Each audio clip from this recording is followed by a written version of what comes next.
पिछले एपिसोड में हमने नौकरी पेशा लोगों को लेकर चर्चा की। इसे आगे बढ़ाते हैं मेहता साहब के किस्से के साथ, प्राइवेट वर्सेस सरकारी नौकरी। चलिए, मैंने आपसे वादा किया था कि प्राइवेट नौकरी के फायदे बताऊंगा, तो बिना किसी मिसाल के आप मानेंगे नहीं। अरे भाई, बिना जांचे परखे आजकल कोई सुई भी नहीं खरीदता। खैर, समझाता हूं, आपके हर सवाल का जवाब दूंगा। अमीर बनना कोई सेकंडों का काम तो है नहीं। अगर होता तो आज मैं अपनी मिसाल दे रहा होता, और ये इतना आसान होता कि आपको समझाने में पूरा कामयाब हो पाता। इसीलिए मैं लाया हूं कहानियां, सच्चे किस्से जो आपको रियल लाइफ से रिलेट करेंगे, और थोड़ा बहुत ही सही लेकिन सोचने पर मजबूर करेंगे कि क्या मैंने अपने पैसों के साथ, अपनी बचत के साथ जस्टिस किया या नहीं। चलिए बताता हूं इस नॉर्मल लाइफ के पीछे छुपी लग्जरी का रहस्य। एक है मेहता साहब, सरकारी बाबू के पद पर थे, अब रिटायर हो चुके हैं। सुना है अपनी नौकरी के दिनों में बहुत ऑर्थोडॉक्स विचारों वाले थे, बेहद कंजूस। इनसे ज्यादा तो इनके पड़ोसी राव साहब अपनी प्राइवेट नौकरी में मौज करते थे। ये कहने की बात ही है कि प्राइवेट नौकरी में झंझट बहुत है, लेकिन आप मानेंगे, सरकारी बाबू से कहीं ज्यादा सैलरी राव साहब की थी। दोस्तों, ये ट्रेंड आज भी नहीं बदला है और आगे भी नहीं बदलने वाला है। खैर, आगे बढ़ते हैं। अपने मेहता साहब स्कूटर से आते जाते तो लोग खिल्लियां उड़ाते और कहते, भाई साहब, सरकारी दामाद हो तो इतनी भी क्या कंजूसी, एक बढ़िया बाइक ले ही लो। लेकिन मजाल कि कोई मेहता साहब के स्कूटर प्रेम का ब्रेन वॉश कर सके। अक्सर वो कहते, चल तो रहा है ना, पेट्रोल तो उतना ही पीता राव साहब जितनी आपकी बाइक। दिन गुजरे, मेहता साहब रिटायर हुए।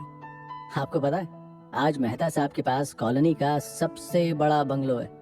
उनके पास मेरे ख्याल से कोई 15-20 लाख की बड़ी सी एक्सयूवी कार है। मुझे तो मालूम नहीं, लेकिन सुना है कि अपनी बिटिया की शादी में उन्होंने कोई 50 लाख का खर्चा किया होगा। आज जब वो अपने बंगलों से निकलते हैं तो जरा इमेजिन कीजिए कितना रुतबा होगा जब चमचमाती कार उनके बंगले से निकलती होगी। उफ, राव साहब के बारे में तो भूल ही गया। वो आज भी मेहता साहब के अच्छे दोस्त हैं, लेकिन कंडीशन अब बदल गई है।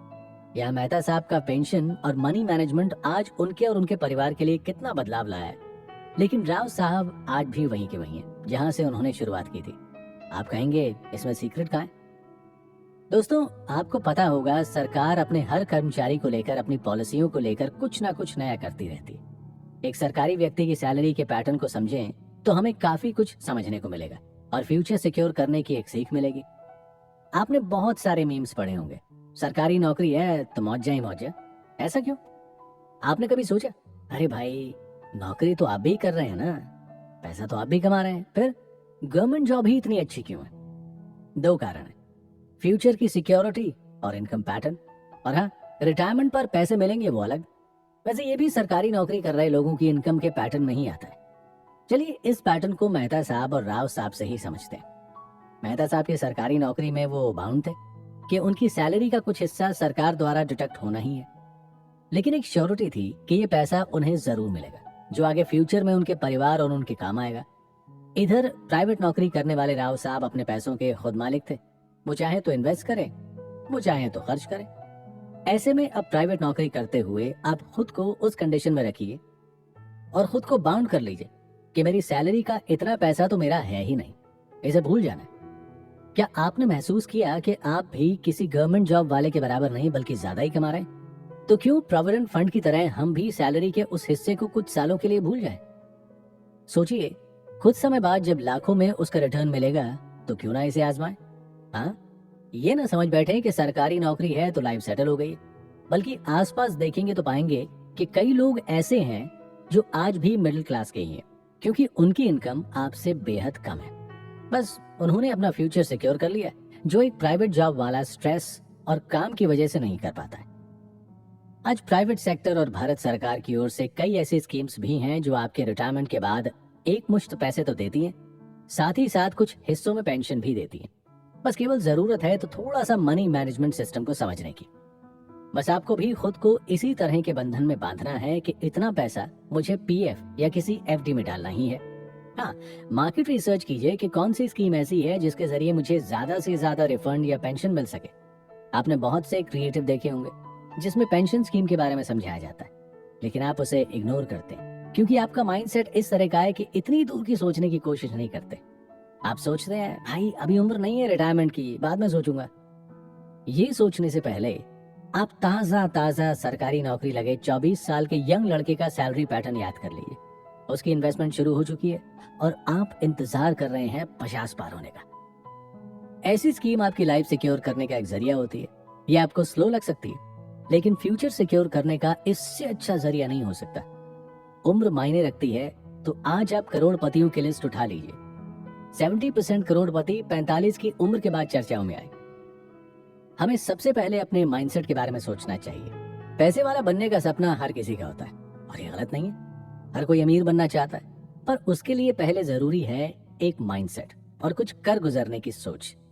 अभी आपको सोचना है कि अमीर बनने के लिए आप क्या करने के लिए तैयार हैं, कब तक करने को तैयार हैं, और सबसे जरूरी सवाल कि आज आपकी ऐसी कौन सी खर्चीली आदत है जिसको आप कुछ दिनों के लिए छोड़ सकते हैं, जिससे कि आप आने वाले समय में उसका मजा ले सकें।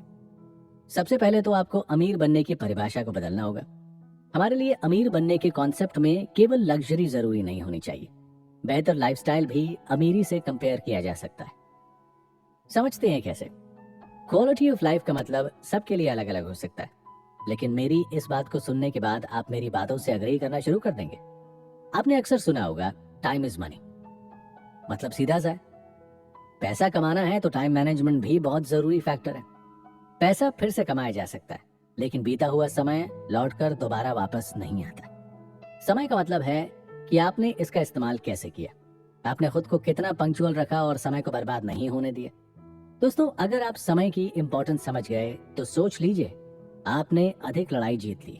अगर आप इस कहावत के डीप कॉन्टेक्स्ट को समझते हैं तो हर एक मिनट का सही सही इस्तेमाल करना, वो भी सही दिशा में, इस सिचुएशन में आपको धन कमाने से कोई नहीं रोक सकता और आप फाइनेंशियली स्ट्रांग भी बन जाते हैं।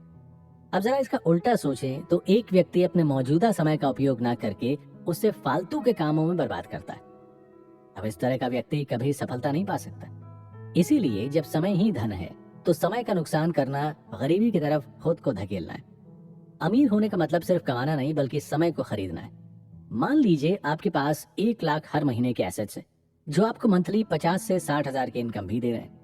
तो क्या कल से आप 50 साल की उम्र तक नौकरी के बारे में सोचेंगे? नहीं। अगर आप 40-42 साल की उम्र तक ये गोल हासिल कर लेते हैं तो सोचिए फ्यूचर में आने वाले 20 साल का समय आप वो सब कर पाएंगे जो आप अपने समय के साथ करना चाहते हैं, यानी घूमना, लग्जरी लाइफस्टाइल, फ्यूचर की सिक्योरिटी, बच्चों का भविष्य और ना जाने क्या क्या। आसान भाषा में कहें तो आपने अपनी एसेट की मदद से आने वाले 15 से 20 साल खरीद लिए। है ना कमाल की बात? अगले एपिसोड में जानेंगे कि कैसे एसेट को बढ़ाया जाए ताकि खर्च हो तब भी आप खुद को इनसिक्योर फील ना करें।